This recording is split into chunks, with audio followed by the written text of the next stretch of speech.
The surge in new coronavirus cases and hospitalizations has pushed the U.S. healthcare system to its very limits.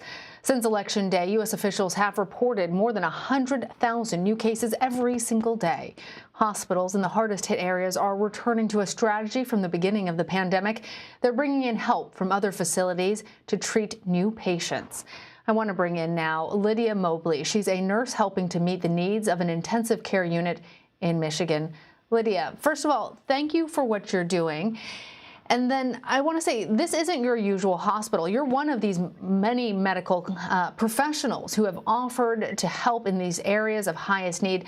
Tell us why you signed up for this assignment.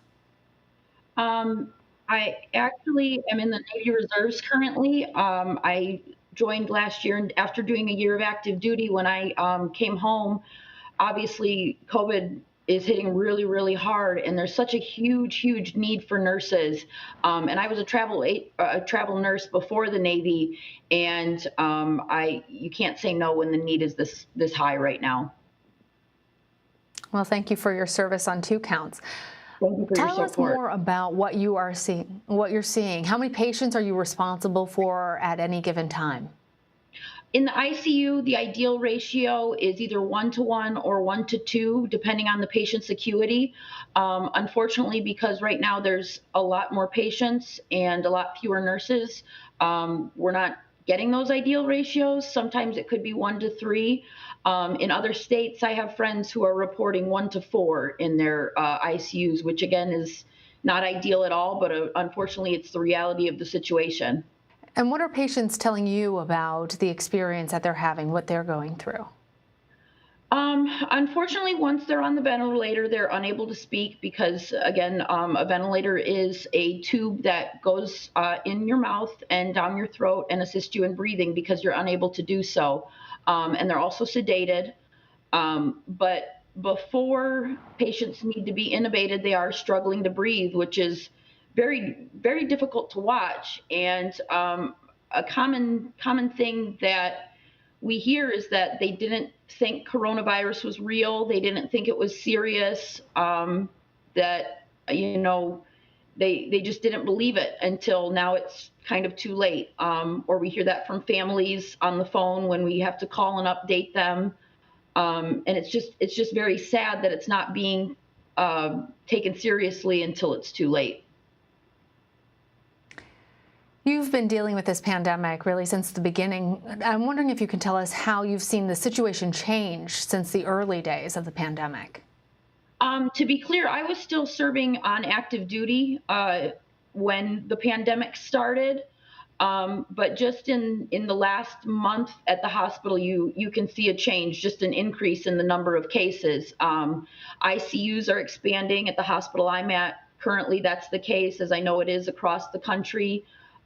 Resources are getting fewer. There's fewer nurses, as I've already mentioned. A lot of nurses had to quit their jobs to stay at home and homeschool children, or else nurses that were older, in the older generation who were, didn't really have a reason to retire yet. Now COVID certainly gave them a reason. So, and then obviously with just the dramatic increase of patients, those 2 things have kind of created the perfect storm.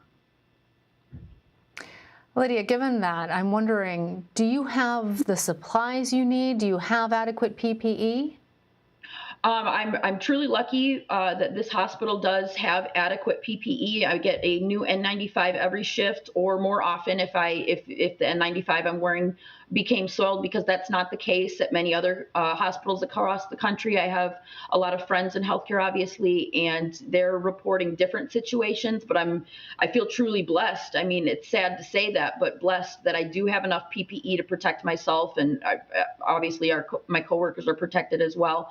But supplies are running out in a lot of places, if they haven't already, again, as I mentioned, at other facilities. But our hospitals are running out of COVID body bags. This COVID body bag kit comes with specific tags to mark that the patient died from COVID or was COVID positive at the time of death. And those are running out. The American Lydia, Red Cross. I think that's striking that you've run out of COVID body bags.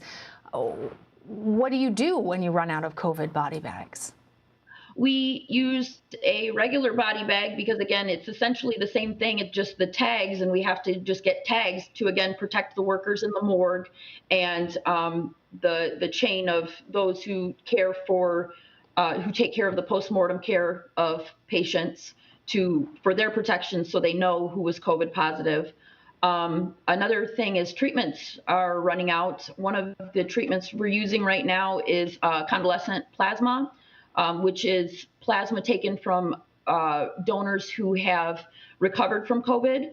And unfortunately, there's not a whole lot of donors. There's always a blood shortage in this country. So I encourage everyone to sign up for blood donation, but also, especially if you've recovered from COVID, convalescent plasma is really needed right now.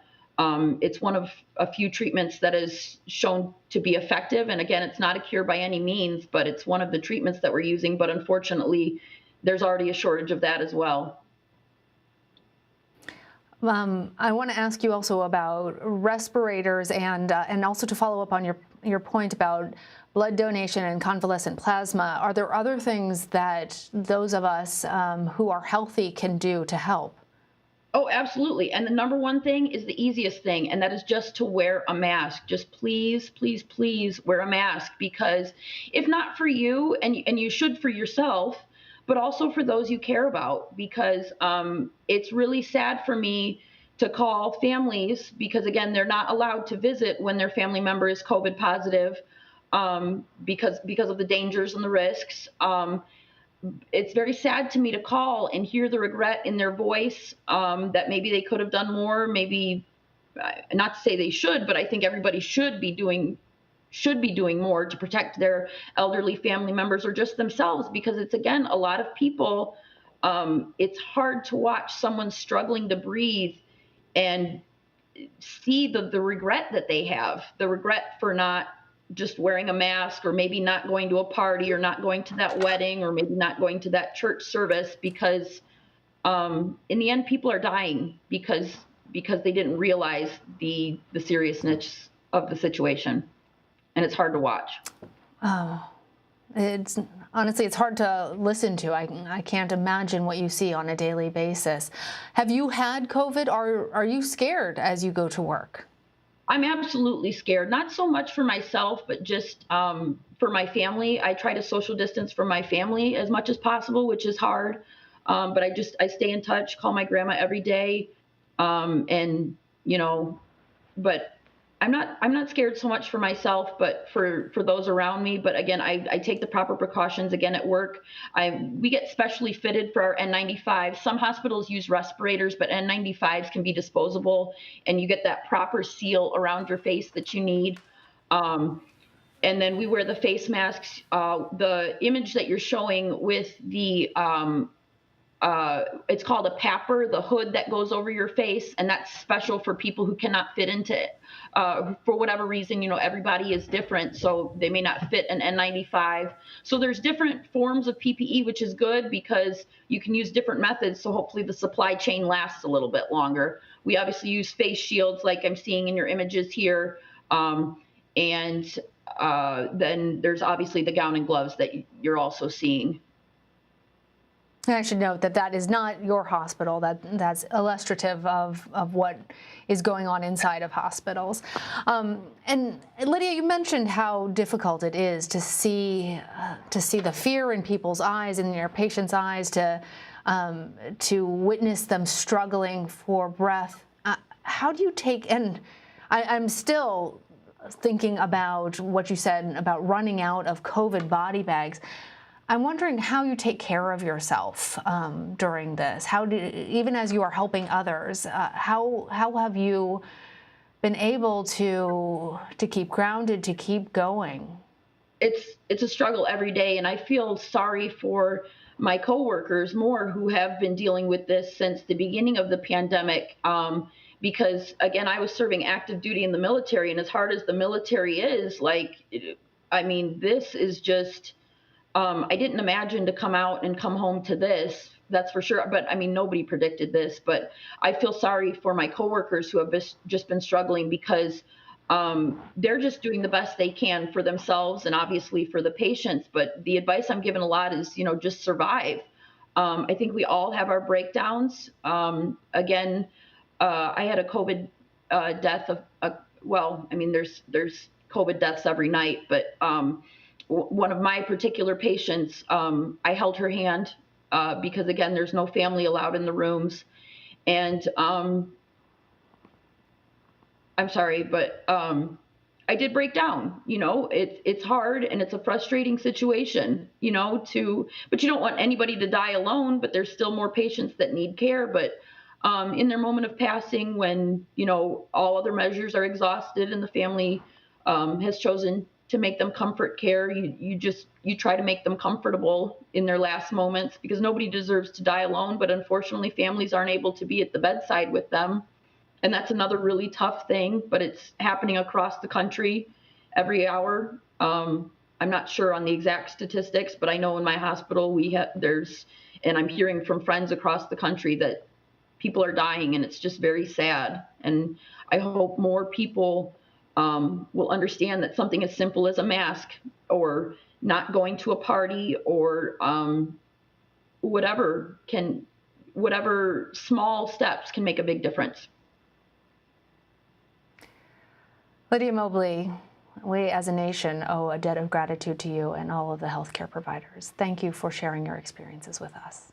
Thank you so much for having me and helping me to spread this message, because if it reaches just a few people to implore them to please, please, please wear a mask, that would help. Absolutely.